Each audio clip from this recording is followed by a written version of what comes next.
Ici, à Gien, je vais rencontrer un artiste, un cinéaste, François Zabaleta, qui a créé un laboratoire éphémère afin de partager, à travers l'art, toute forme de culture.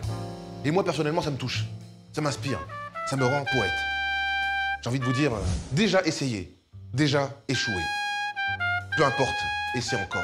Échoue encore. Échoue mieux. Quelle inspiration. Ouais, mais non, les gens vont...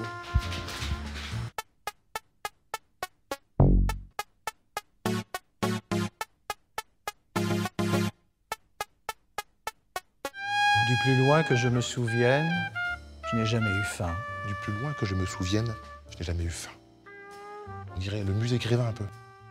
Du plus loin que je me souvienne, je n'ai jamais eu faim. Tu as toujours mangé à ta faim. J'aurais pu manger à ma faim, mais je ne mangeais pas. Ah, je me suis fait avoir. Je ne voulais pas manger. Et dans le spectacle, je décris ce que c'est qu'à hauteur d'enfant, quelqu'un qui arrête de manger. Et un truc qui me fait flipper, je vais m'en écarter un peu d'ailleurs. Alors ça, c'est un crâne. Je faisais partie de ces gens qui se demandaient ce qu'ils foutaient là et qui pensaient qu'ils mourraient jeunes. Et donc, pour moi, c'était très important de se souvenir de la mort, la mortalité, que je pense avoir provisoirement vaincu, puisque je suis encore vivant. Oui, tu l'as vaincu. Tu as vaincu les forces du mal.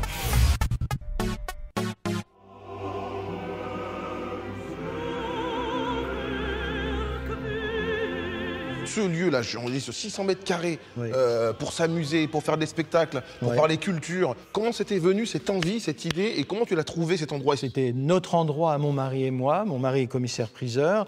Et on a commencé en 2017 parce que je voyais Le Pen arriver à l'Élysée et pour moi, c'était évidemment pas possible. Donc j'ai réuni les amis, les intellectuels que je connaissais dans la région et on a décidé de faire un lieu de création exigeante, mais aussi du mécénat culturel. Donc on offre cette salle à des gens qui ont des projets, des gens qui ont des problèmes d'insertion sociale, qui ont quelque chose à raconter et pas de lieu.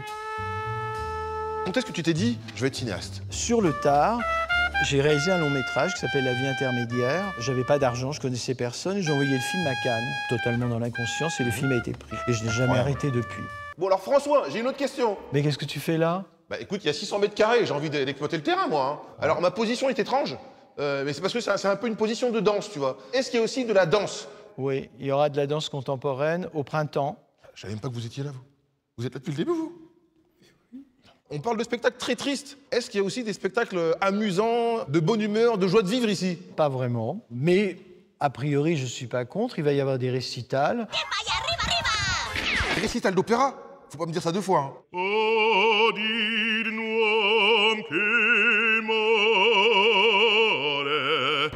Votre honneur, vous aimeriez savoir qui est le public qui vient assister aux représentations ici? On a la chance ici d'avoir tous les publics. J'ai toujours rêvé d'être juge, tu sais, comme dans les séries américaines.